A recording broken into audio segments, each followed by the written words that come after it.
Hampered by mittens, I clutched a tree trunk as the ground shifted. Some animal part of me knew. Earthquake. Like when I felt my first contraction and understood natural obligation.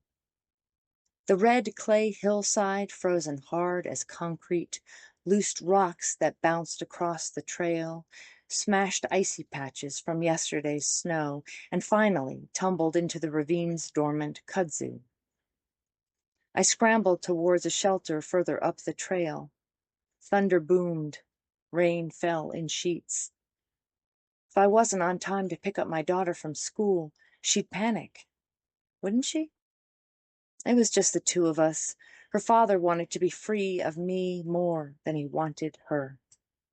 People offered help, but humiliation drove me south, where I was a stranger.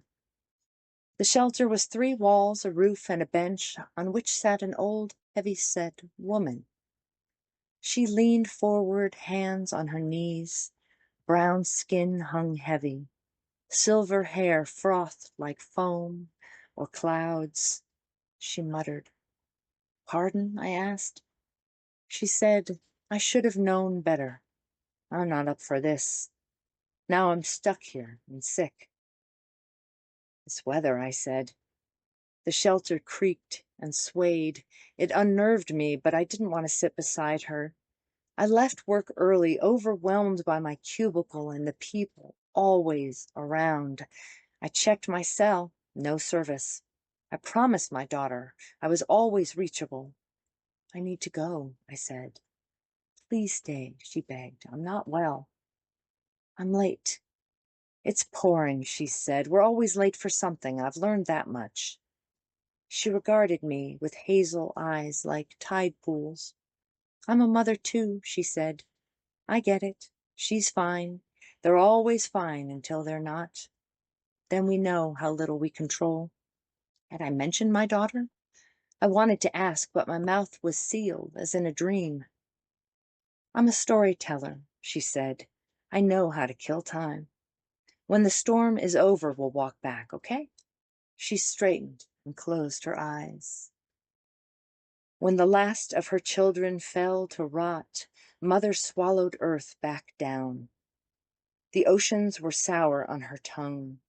Brown trees scratched the roof of her mouth.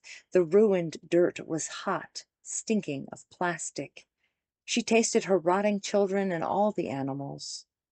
Empty skyscrapers and stadiums and trucks tore at her throat, finally lurching to her stomach, dissolving in acid. Mother had wished her children brave, but always they sought the familiar. They sought her. At first, she tended them too closely, overcome by love or pity. They all wanted to be boss, wanted to know who got more, who didn't pull his weight. They fought constantly. It wore her down. She spoiled them, but they wouldn't share. They assumed she'd forgive. Like any mother, she blamed herself. Now her stomach swelled to bursting with her sharp, heavy world. A storm raged inside, and she knew. She heaved, brought it all back up. Earth bobbed into space. Continents shifted into position. The atmosphere glistened with her saliva, pristine again. Roots stirred in clean dirt. Seas teemed with fish already sprouting legs. "Goodbye," she whispered, and a new wind circled Earth. She left before the hominids appeared. Moments passed in silence.